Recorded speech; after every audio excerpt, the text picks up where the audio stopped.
Hello ಮಕ್ಕಳೇ, welcome back to my channel.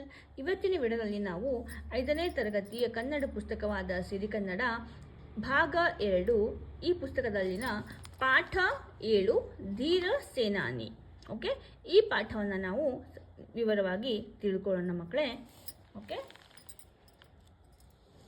ಭಾರತದಲ್ಲಿ ಅನೇಕ ಜನ ಮೇಧಾವಿಗಳು, ವೀರಯೋಧರು, ವಿಜ್ಞಾನಿಗಳು, ಸಾಧಕರು ಜನ್ಮ ತಾಳಿದ್ದಾರೆ. ಅಂತಹ ಸಾಧಕರ ಸಾಲಿನಲ್ಲಿ ಧೀರ ಸೇನಾನಿ ಮಹಾಮಂಡನಾಯಕ ಜನರಲ್ ಜಿ ಬೇವೂರರು ಒಬ್ಬರು.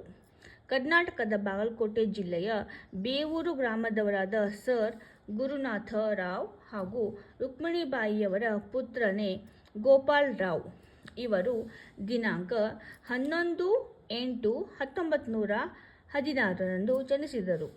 ತಂದೆಯ ಮಾರ್ಗದರ್ಶನ, ತಾಯಿಯ ದೇಶಾಭಿಮಾನ ಭಾವನೆಗಳೊಂದಿಗೆ ಗೋಪಾಲರಾಯರು ಬೆಳೆದರು. ರಾಯಲ್ ಇಂಡಿಯನ್ ಮಿಲಿಟರಿ ಕಾಲೇಜಿನಲ್ಲಿ ಮತ್ತು ಇಂಡಿಯನ್ ಮಿಲಿಟರಿ ಅಕಾಡೆಮಿಯಲ್ಲಿ ಸೈನಿಕ ಶಿಕ್ಷಣ ಪಡೆದರು.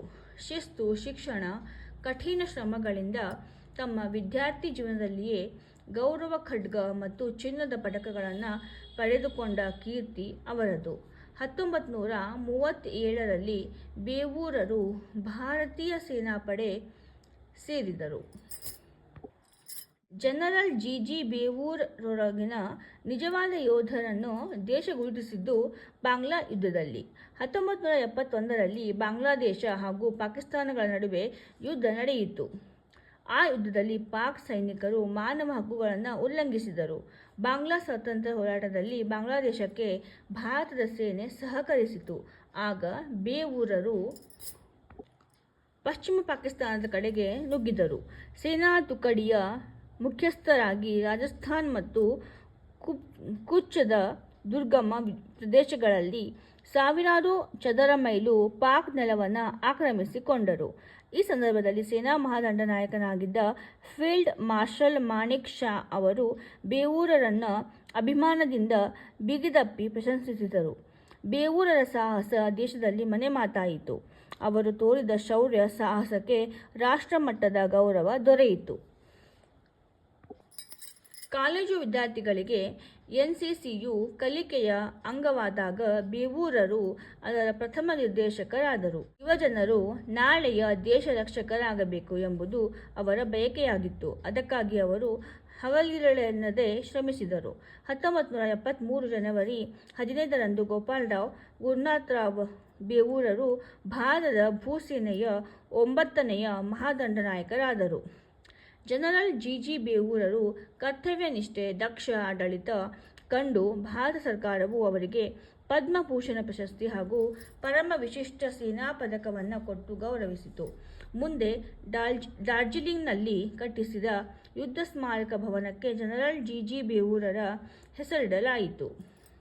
ಒಮ್ಮೆ ಬೇವೂರರ ಆದರ್ಶ ವಿದ್ಯಾವರ್ಧಕ ಸಂಘಕ್ಕೆ ಜನರಲ್ ಜಿ ಬೇವೂರರು ಅತಿಥಿಗಳಾಗಿ ಆಗಮಿಸಿದ್ದರು. ಜಿಲ್ಲಾಧಿಕಾರಿಯವರು ಅವರ ರಕ್ಷಣೆಯ ಜವಾಬ್ದಾರಿಯನ್ನು ಅತ್ಯುತ್ತಮ ರೀತಿಯಲ್ಲಿ ಮಾಡಿದ್ದರು. ಗ್ರಾಮದ ಬೀದಿಯಲ್ಲಿ ಮೆರವಣಿಗೆ ಮಾಡಲೆಂದು ಅಲಂಕೃತ ಜೀಪೊಂದನ್ನು ತರಿಸಿದ್ದರು.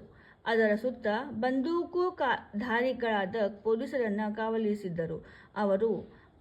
ಅದನ್ನು ಕಂಡ ಜನರಲ್ ಜಿ ಬೇವೂರರು, ನಾನೊಬ್ಬ ಸೈನಿಕ, ನನಗೇಕೆ ರಕ್ಷಣೆ? ಇದು ನನ್ನ ಊರು, ಇವರೆಲ್ಲ ನನ್ನ ಜನ ಎಂದರು. ಜೀಪಿನಲ್ಲಿ ಕುಳಿತುಕೊಳ್ಳದೆ ತಮ್ಮ ಹೆಂಡತಿ ರಾಧಿಕಾಬಾಯಿಯವರೊಡನೆ ರೈತನ ಗಾಡಿಯೊಂದರಲ್ಲಿ ಹತ್ತಿ ಕುಳಿತರು. ಅನಂತರ ತಮ್ಮ ಊರಿನ ಜನರನ್ನು ಮಾತನಾಡಿಸುತ್ತಾ ಗ್ರಾಮದ ಓಣಿಗಳಲ್ಲಿ ನಡೆದುಕೊಂಡು ಹೋದರು. ಇದು ಅವರ ಸಜ್ಜನಿಕೆಯನ್ನು ತಿಳಿಸಿಕೊಡುತ್ತದೆ.